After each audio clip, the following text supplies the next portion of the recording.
இப்போது கூட சேனைகளின் கர்த்தர் என்று அவருக்கு ஒரு நாமம் உண்டு. இதை குறித்து ஏற்கனவே கூட பார்த்திருக்கிறோம். ஆனாலும் தொடர்ந்து நம்ம ஆதியாகமத்திலிருந்து ஒரு சிருஷ்டிப்பை பார்த்து கொண்டு வருகிறதுனால இதையும் சேர்த்து பார்ப்பது நலமாய் தோன்றிற்று. இப்போதும் கூட சேனைகளின் கர்த்தர் என்றால் என்ன, சேனைகள் என்றால் என்ன? வானத்துக்குரிய சேனையும் இருக்கிறது, பூமிக்குரிய சேனையும் இருக்கிறது. அந்த வசனத்தை நம்ம முதல்ல வாசித்து விட்டு நம்ம உள்ள கடந்து போகலாம்.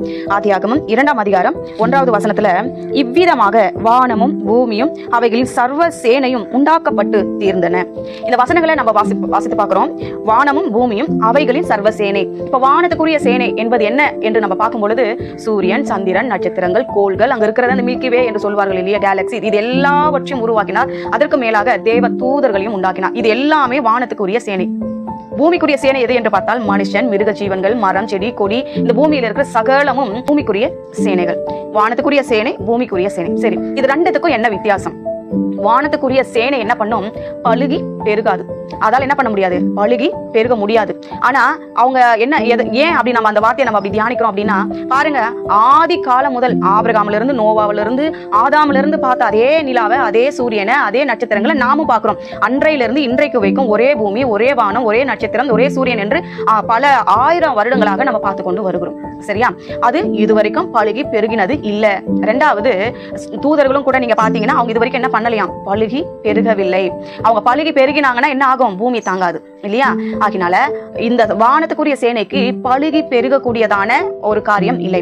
அதே மாதிரி பூமிக்குரிய சேனைக்கு பழுகி பெருகக்கூடியதான காரியங்கள் இருக்கிறது.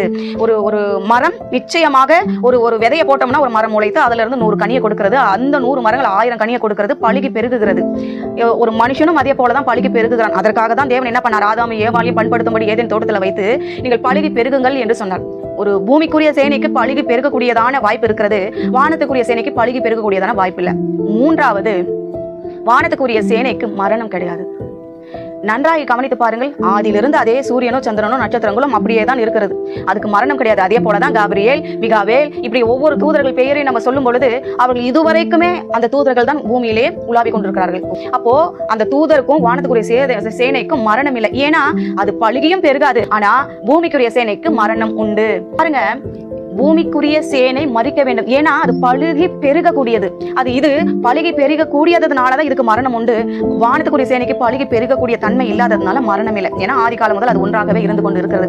எனவே ஒரு வானத்துக்குரிய சேனைக்கும் பூமிக்குரிய சேனைக்கும் இந்த 3 ஒற்றுமைகளை பார்த்தோம். முதலாவது, வானத்துக்குரிய சேனைக்கு இவைகள் எல்லாம், பூமிக்குரிய சேனைகள் இவைகள் எல்லாம். வானத்துக்குரிய சேனைக்கு பழுகி பெருக முடியாது, பூமிக்குரிய சேனைக்கு பழுகி பெருக முடியும். வானத்துக்குரிய சேனைக்கு மரணம் கிடையாது, பூமிக்குரிய சேனைக்கு மரணம் உண்டு. இந்த காரியங்கள் இந்த சேனை என்று சொல்லப்பட்டதுக்கு இருக்கு.